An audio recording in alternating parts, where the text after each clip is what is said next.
Di Villa Green, Clarissa memeluk bonekanya erat.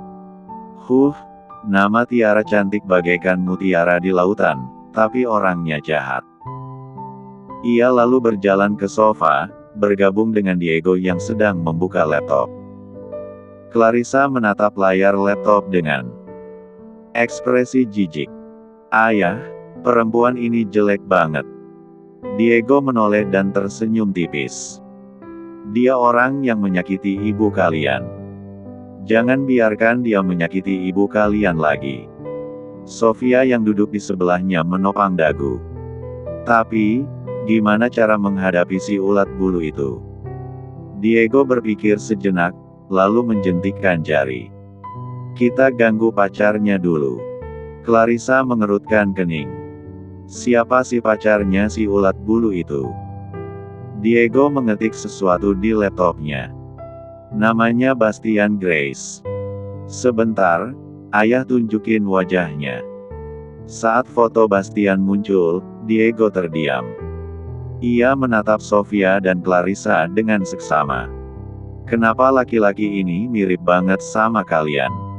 Sofia dan Clarissa tercengang. Mereka bertukar pandang, lalu menoleh ke Diego. "Jangan-jangan dia ayah kandung kami." Diego menyeringai. "Kalau benar begitu, semuanya jadi lebih mudah." Tria pulang ke rumah dan memanggil kedua putrinya. "Sofia, Clarissa sayang," teriak Tria.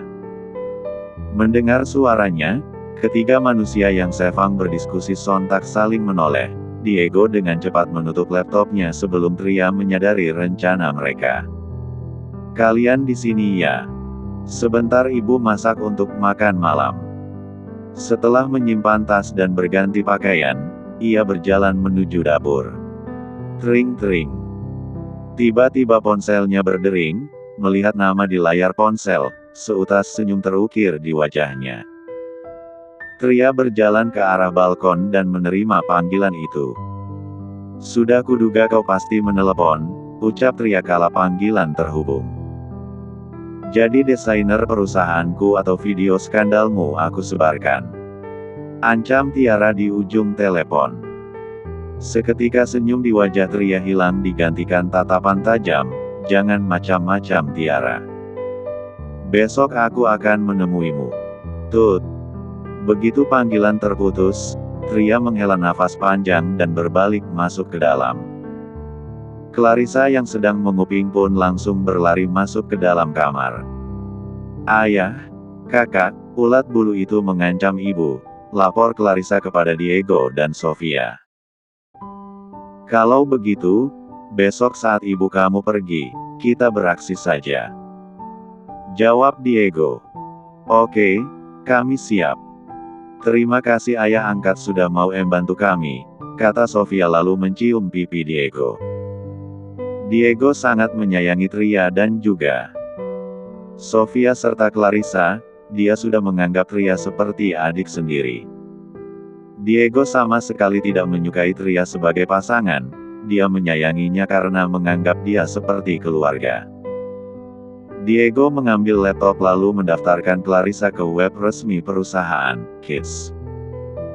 Sebuah perusahaan pakaian anak-anak yang bekerja di bawah naungan grup Jaya Grace. Kebetulan perusahaan itu sedang mencari seorang anak perempuan. Diego yakin jika Clarissa pasti akan terpilih karena dia adalah anak yang pintar dan tidak kikuk di depan kamera. Sementara Sofia akan bersembunyi dulu. Asalkan Clarissa bisa masuk ke anak perusahaan Jaya Grace, maka dengan sangat mudah menaklukkan Bastian. Diego juga harus mencari tahu, apakah Bastian memang benar ayah kandung Sofia dan Clarissa atau bukan. Pagi itu, sinar mentari merambat perlahan di balik tirai kaca gedung Aurora, memantulkan kilau keemasan di sepanjang lantai marmer yang berkilauan. Seorang sekretaris melangkah dengan hati-hati, membimbing seorang wanita yang tak asing menuju ruang kerja pemilik perusahaan. Tria melangkah masuk dengan anggun, namun di balik ketenangannya, ada bara yang perlahan menyala. Di ujung ruangan, Tiara sudah duduk dengan sikap seorang ratu, kaki bersilang dan senyum penuh teka-teki menghiasi wajahnya. "Aku kira kau tidak akan datang," ujar Tiara dengan nada setajam pisau yang baru diasah. Tria tersenyum tipis, seolah mengabaikan ketegangan yang menggantung di udara. "Video itu ada di tanganmu. Bagaimana mungkin aku tidak datang?" Suaranya terdengar ringan, namun syarat dengan ketegangan yang mendesak. Tiara menghela napas pelan, lalu menyandarkan tubuhnya ke sofa dengan santai, meski matanya menyiratkan sesuatu yang lebih dalam. "Kita bahas hal lain saja. Aku sudah menyiapkan kontraknya. Setelah kau menandatangani ini, uang 2 triliun akan menjadi milikmu." Sepotong kertas putih tergeletak di atas meja kaca, bagaikan sebuah kesepakatan terkutuk yang menanti tangan pemiliknya. Tria tidak segera mengambilnya. Sebaliknya, ia menatap Tiara dengan sorot mata tajam seperti elang yang mengawasi mangsanya. "Sepertinya kau benar-benar membutuhkanku." Tiara tertawa kecil, tetapi terdengar hambar. "Hah? Kau pikir aku ingin kau bekerja di sini?" Tria mengangkat alisnya. "Bukan kau, tapi pria kemarin. Baru 6 tahun tidak bertemu, kau sudah mendapatkan pria kaya, iya. Tapi aku belum melupakan tamparan yang kau utang padaku." Wajah Tiara langsung memucat, seakan darahnya tersedot ke dalam bumi. "Jangan keterlaluan, Tria." Tria melangkah mendekat, suaranya berubah menjadi bisikan yang beracun. 6 tahun lalu, aku dijebak olehmu. 6 tahun kemudian, aku tidak akan membiarkan diriku diinjak-injak lagi. Berlutut dan minta maaflah, maka aku akan menandatangani kontrak itu." Tatapan Tiara membara, bibirnya menegang. "Lebih baik kau tanda tangan saja, atau aku akan menyebarkan video itu." Plak! Suara tamparan keras memecah keheningan, menggema di dalam ruangan seperti suara cambuk yang menyayat udara. "Sialan kau, Tria!" Tiba-tiba, suara berat menyela dari belakang. "Apakah Nona Mazaya biasa memperlakukan orang lain seperti ini di tempat kerja?" Langkah kaki terdengar mantap dan penuh kewibawaan. Bastian muncul dari balik pintu, ditemani asistennya, Bruno. Tatapannya dingin seperti es yang membeku di musim dingin. Tepat waktu sekali dia datang, batin Tria dengan senyum samar. Tiara memanfaatkan situasi itu. Dengan ekspresi memelas, ia menatap Bastian seakan seorang korban yang tak berdaya. "Bastian, jangan salahkan dia. Mungkin aku punya kesalahan yang tidak aku sadari, makanya Nona Mazaya begitu membenciku." Bastian berjalan mendekati Tria, matanya mengunci pandangan gadis itu. Suaranya terdengar datar, tetapi mengandung ancaman yang jelas. "Jika kau terus seperti ini, aku akan memastikan kau tidak bisa kembali ke perusahaan beauty." Tria mendongak, menatapnya tanpa gentar. "Kau mengancamku?" Bastian mengerutkan kening. "Memangnya kenapa kalau aku mengancammu? Kau sudah keterlaluan, Nona Mazaya." Tria terkekeh pelan, suaranya penuh sarkasme. "Kalian yang mengundangku ke sini, tapi kalian juga yang menamparkan dan merendahkanku. Kalian pikir aku akan diam saja? Tapi Tiara sudah meminta maaf padamu," kata Bastian, suaranya kini lebih tenang, tetapi tetap tajam seperti belati yang siap menusuk. "Aku melindungi diriku, tapi malah aku yang harus meminta maaf. Bukankah ini seperti seseorang yang dirampok, lalu aku melapor ke polisi, tapi malah aku yang dituduh mencuri?" Wajah Bastian menggelap. Ia tidak suka berdebat, tetapi ia juga tidak suka melihat kekacauan di kantornya. Dengan gerakan cepat, ia menarik pergelangan tangan Tria dan menyeretnya ke dekat tangga. "Lepaskan aku!" Tria meronta, tetapi genggaman pria itu sekuat baja. "Tanganku sakit." Bastian menatapnya tajam. "Cepat minta maaf. Tria membalas tatapannya dengan mata menyala penuh amarah. Aku minta maaf pada Tiara. Tidak akan pernah. Bastian menghela napas, tetapi cengkeramannya tidak melonggar. Dengan kekuatan keluarga Gracie, aku bisa menyingkirkanmu dari negara ini dan memastikan kau tidak bisa kembali ke negara Onesia. Kau yakin mau seperti itu? Nama itu menghantam Tria seperti petir di siang bolong. Pantas saja dia begitu percaya diri, pikirnya. Tria tidak takut pada ancaman, tetapi dia harus mempertimbangkan masa depan anak-anaknya. Mereka membutuhkan perlindungan, pendidikan, dan kehidupan yang stabil. Dan lebih dari segalanya, dia memiliki misi untuk merebut kembali perusahaan Aurora warisan mendiang ibunya, Aurora Madani. Akhirnya, Tria menarik napas panjang dan berkata pelan, "Baiklah, lepaskan dulu tanganku." Bastian menatapnya sejenak sebelum akhirnya melepas genggamannya. Pikirkan baik-baik. Tria tersenyum miring. Hanya minta maaf, kan? Ia menatap Tiara dengan sinis sebelum perlahan membungkukkan badan. Maafkan aku, Tiara. Nada suaranya begitu datar hingga permintaan maaf itu terasa seperti penghinaan terselubung. Tiara tersenyum puas. Baiklah. Dalam hati, ia merasa menang. Bastian berada di pihakku. Ini berarti akhir bagi Tria. Tanpa banyak bicara, Tria meraih pena di atas meja, lalu menandatangani kontrak itu. Namun, saat pena menyentuh kertas, senyum samar menghiasi bibirnya. Akhirnya, aku kembali ke perusahaan Aurora. Mereka pikir aku tunduk. Tidak. Mereka hanya mengundang serigala ke dalam rumah mereka sendiri. Setelah selesai, Tria meletakkan pena dan pergi tanpa menoleh lagi. Bastian menatap kontrak itu sebentar, lalu berbalik ke Tiara. Lain kali, jangan bertemu dengannya sendirian. Tiara mengangguk patuh. Saat Bastian pergi, ia menatap kontrak itu dengan ekspresi penuh kemenangan. Tria, kau akan mati di tanganku. Di luar gerbang megah itu, aroma aspal yang baru tersiram hujan menyatu dengan semilir angin pagi. Langit masih kelabu, seakan turut meresapi suasana yang menggantung di wajah pria berjas hitam yang berdiri tegap di samping mobil mewah berwarna obsidian. Bruno Johnson, tangan kanan Bastian yang setia, membuka pintu mobil dengan penuh hormat.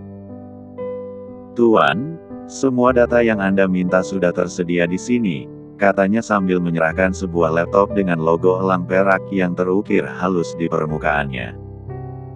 Bastian menerima laptop itu dengan satu tangan, jemarinya langsung bergerak cekatan menelusuri file yang tersimpan. Matanya menajam, menelisik tiap huruf yang terpampang di layar. Namun, saat sebuah nama muncul di antara data yang ada, sorot matanya meredup seketika, tatapannya membeku, seakan waktu terhenti di detik itu juga. Triana Madani Forter. Sebuah nama yang begitu akrab, begitu dekat, namun sekaligus terasa begitu jauh. Bukan hanya sekadar nama, di sana tertera alamat yang membuat dadanya terasa sesak, alamat yang tak asing, alamat yang berhubungan dengan keluarga Forter.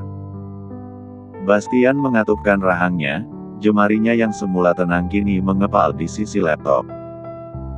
Ada badai yang mulai berkecamuk di dalam dirinya, seperti ombak yang menghantam karang dengan amarah yang tak tersalurkan. Perusahaan Jaya Grace. Di hadapan bangunan menjulang yang memantulkan cahaya matahari pagi, Diego dan Clarissa berdiri dengan tatapan penuh kekaguman. Gedung itu bagaikan raksasa dari baja dan kaca, mencerminkan keagungan perusahaan nomor 1 di ibu kota. Clarissa menatap Diego dengan ekspresi penuh harap, sementara pria itu mengusap kepalanya dengan lembut. "Ayo masuk," katanya, sebelum keduanya melangkah melewati pintu kaca raksasa yang otomatis terbuka dengan gemulai. Di dalam lobi, suasana begitu hidup. Orang-orang berpakaian formal berlalu lalang, suara langkah kaki bergema di lantai marmer yang mengilap. Ada yang berbicara serius di telepon, ada yang berjalan tergesa-gesa dengan setumpuk berkas di tangan, sementara beberapa petugas kebersihan dengan cekatan mengelap meja dan menyapu setiap jejak yang tertinggal. Namun, di tengah kesibukan itu, Clarissa menarik perhatian. Bukan hanya karena wajahnya yang manis dan sikapnya yang anggun, tetapi juga aura yang terpancar dari dirinya, sesuatu yang sulit dijelaskan, seperti magnet yang tak terlihat. Seorang resepsionis dengan blazer putih bersih segera menghampiri mereka. Senyumnya terpancar hangat, tetapi matanya tak bisa menyembunyikan keterkejutan saat mengenali pria yang berdiri di depannya. "Maaf, ada yang bisa saya bantu?" tanyanya dengan nada yang lebih lembut dari biasanya. Diego, yang sudah terbiasa dengan perhatian seperti ini, hanya tersenyum tipis. "Saya ingin mengantar keponakan saya untuk wawancara. Sebelumnya, saya sudah mendaftarkan dia melalui website resmi perusahaan Kids." Resepsionis itu mengangguk dengan cepat, seolah otaknya butuh waktu untuk memproses bahwa seorang selebritas ternama di Inu kota sedang berbicara dengannya. "Tentu, Pak. Silakan tunggu sebentar." Sebelum pergi, Diego menunduk sedikit, berbicara lembut kepada Clarissa. "Ayah harus pergi karena ada urusan, tapi jangan khawatir. Kakak ini akan membantu kamu, oke?" Clarissa tersenyum manis dan mencium pipi Diego. "Baik, ayah angkat. Terima kasih sudah mengantarku." Diego lalu kembali menatap resepsionis. "Saya titip dia ya," katanya, suaranya tegas tapi tetap ramah. Resepsionis itu mengangguk, lalu tiba-tiba memberanikan diri, suaranya sedikit ragu, "Pak Diego, bolehkah saya berfoto dengan Anda?"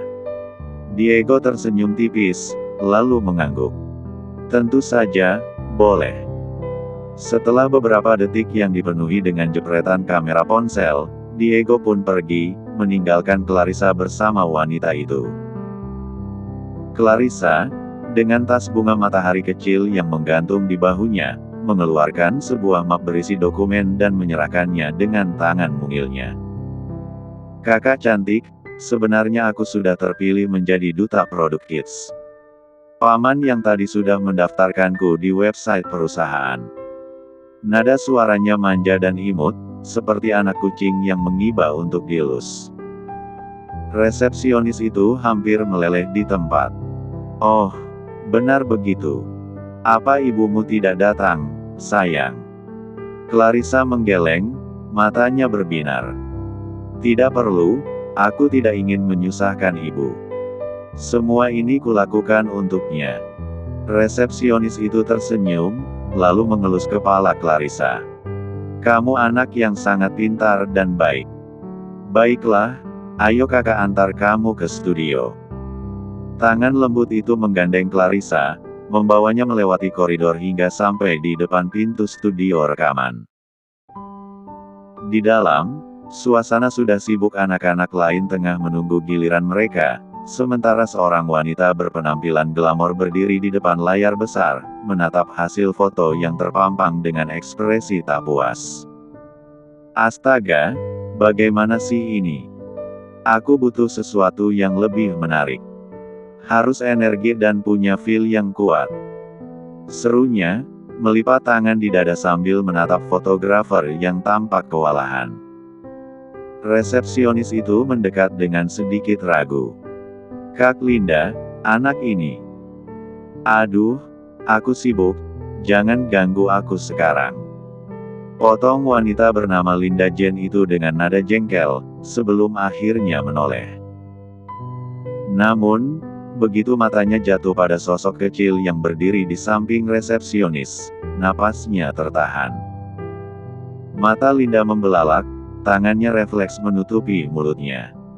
Kenapa wajah anak ini begitu mirip dengan Tuan Bastian? Sekujur tubuhnya terasa kaku, Seakan-akan waktu membeku di detik itu juga.